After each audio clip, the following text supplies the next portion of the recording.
Hi, I'm Ben Darwin. I'm a former Wallaby. I was lucky enough to play in 28 tests for Australia. I was also part of the Brumbies.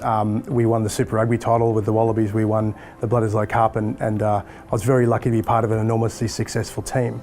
But part of the reason, why I was so interested in the work I'm doing now is it didn't make a lot of sense to me, because I knew individually I wasn't particularly skillful, and I knew some of the guys around me were no different to any of the players that are around today. But there seemed to be this thing about the team, about the way that it was put together, allowed us to be enormously successful.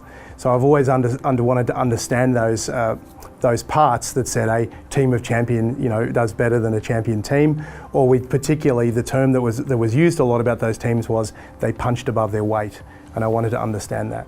So when I first retired from playing, I started coaching, and as I started coaching, I was moving from organisation to organisation, and sometimes I would do something and it'd be fantastic and the team would go undefeated. Other times I'd go to a team and they'd lose everything. So I started to understand this isn't necessarily me. I'm not that great as a coach or bad as a coach, but there are other things in play that are helping this team to be successful or causing it to fail.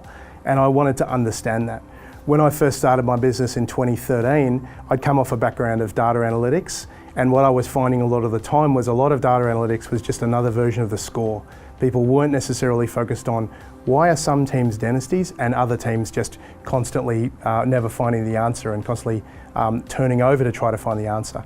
So when I first started the company, one thing we noticed is that we were looking at a lot of list managements of clubs, and we went back 30 years in about 9 different sports, and we found the clubs who remained the most stable, it seemed to have 2 impacts. One, they improved the skill of their team. 2, they seemed to be a lot more able to be successful over the long term.